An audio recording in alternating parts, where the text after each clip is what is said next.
กินข้าวป่ากินเฮาหากิน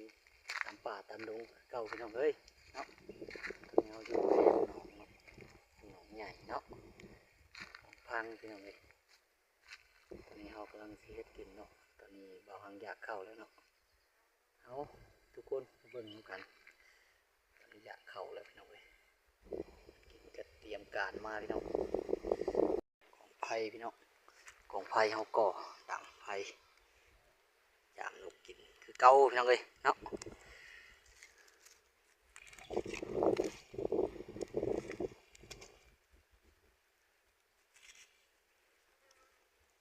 เนี่ยทุกคน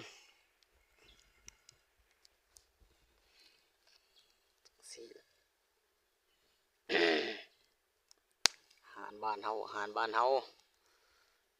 รับรองว่าไผได้กินแล้วแซ่บแน่ๆพี่น้องเอ้ยเนาะ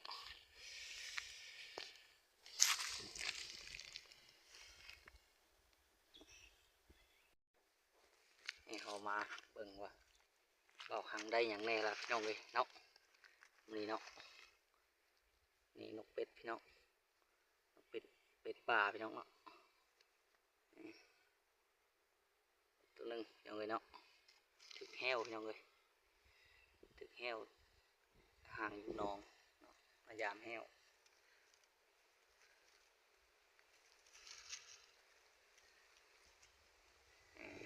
ตัวนึงพี่น้องเอ้ย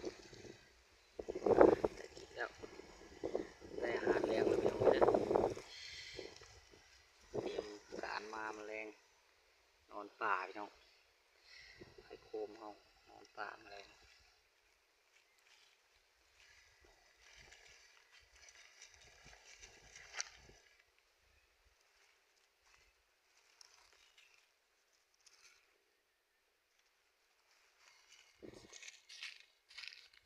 เบาหังสินอนป่าพี่น้องเอ้ยนอนหนองเนาะ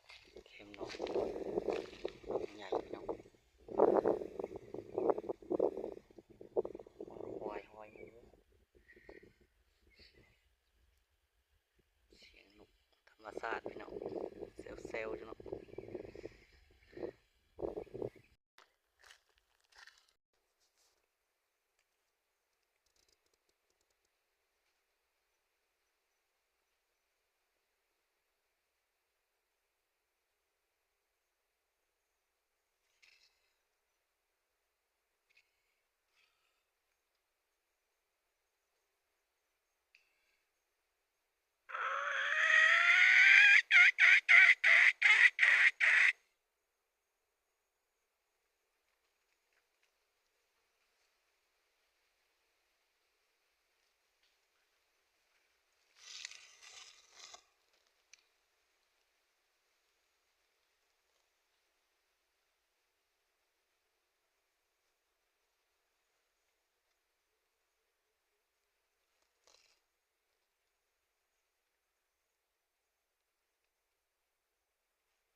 สบายดีทุกคนเนาะ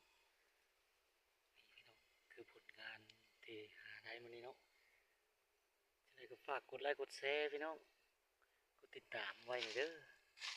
เพื่อเป็นกำลังใจให้เฮาเฮ็ดคลิปต่อไปเนาะขอบใจพี่น้อง